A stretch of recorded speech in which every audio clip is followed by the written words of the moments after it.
Мыйзамдын сакталышы мамлекеттин туруктуу өнүгүшү. Конституцияда жазылган мыйзамдарды сактоо жана аларды толугу менен аткаруу ар бир жарандын милдети.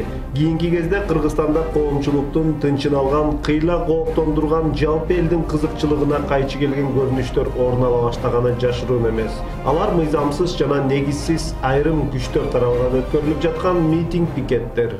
Көп убакытты кур саясий чыр-чатакка, тирешүүгө жоготуп койдук. Бүгүн деле өз кызыкчылыгын көздөп, ар кайсы шылтоо менен чыр-чатак, тополоң, керек болсо жарандык согуш чыгарууну каалаган сасык саясатчылар бар.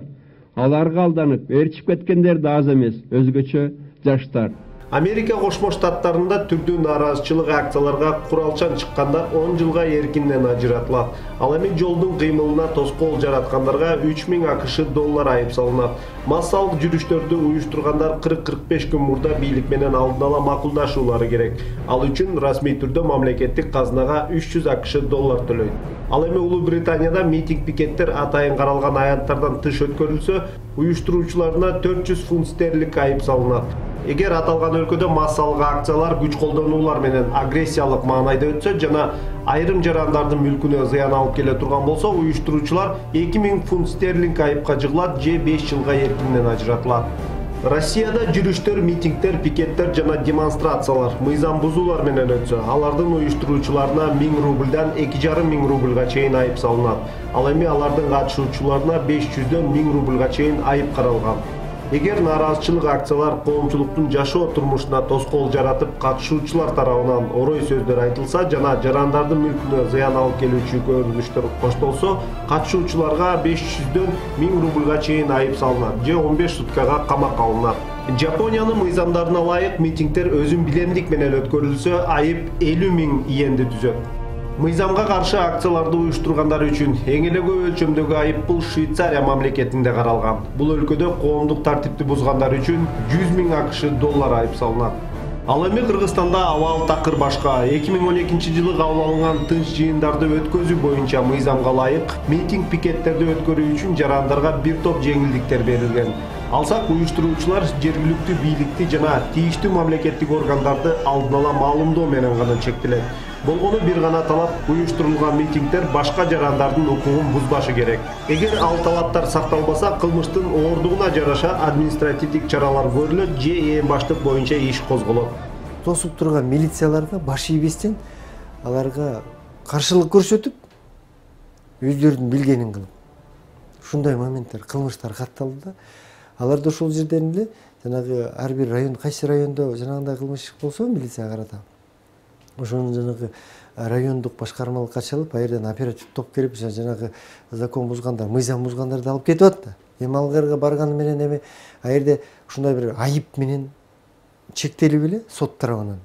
Мындай гумандуу жоопкерчиликтин айынан карапайым элдин башын айлантып, аларды курал катары колдонуп, өз кызыкчылыктарын жогору койгон саясатчылар жок эмес. Статистикалык маалыматтарга ылайык, республиканын саясий коомдук абалына терс таасирин тийгизген нааразычылык акциялар социалдык, экономикалык же күнүмдүк тиричиликтин айынан келип чыгат. 2013 жылдын 9 айында жалпы Кыргызстан боюнча 663 митингдер, жүрүштөр жана нааразычылык акциялар өткөрүлгөн.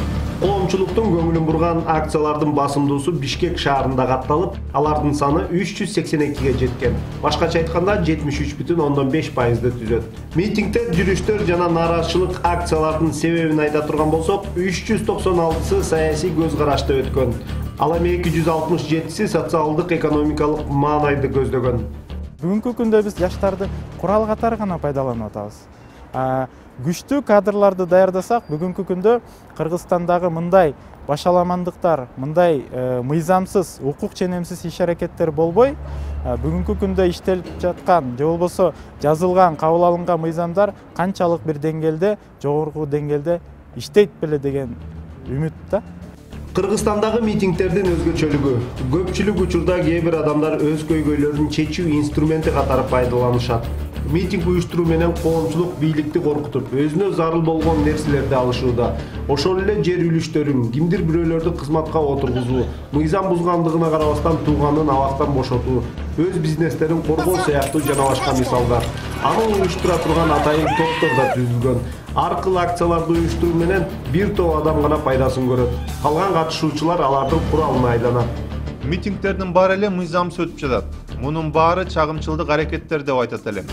Митинг пикеттерден эч качан пайда чыккан эмес. Болгону элдин, өлкөнүн экономикасына залал келет. Ошол митингтердеги терс көрүнүштөрдү жасап жаткан адамдар чагымчылдардын акчасына азгырылгандар болушу мүмкүн. Негизи эле митингчилерди четинен кармап эле жоопко тарта берсе болот. Мыйзам бузгандарга мыйзам чегинде жаза колдонуу зарыл. Антпесе мыйзамсыз аракеттер дагы күчөй берет.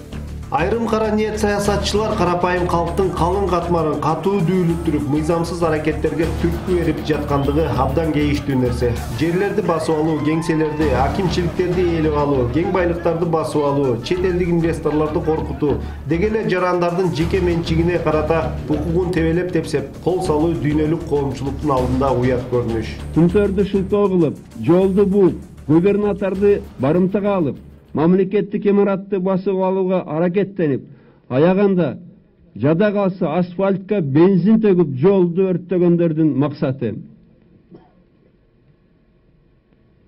Аркасында кимдер турат? Кимдер жаш балдарды алдап, алардын дем менен өзүнүн оюн бүт мамлекетке таңуулап жатат? Буга чейинки окуялар көрсөткөндөй, Кыргызстандагы мыйзамсыз уюштурулган нааразычылык акциялардын түпкү максаты жок.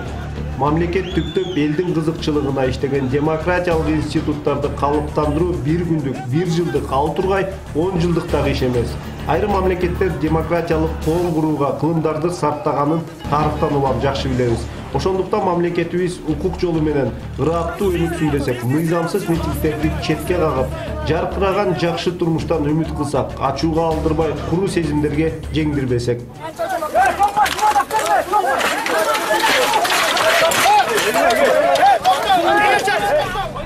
Акыркы жылдары жаздын келиши менен коомубузда жазгы чыңалуу деген жаңы термин пайда болду. Кирип келаткан жаз мезгилинде баягы жазгы чыңалуу кайрадан кармап калбаса эле болгону.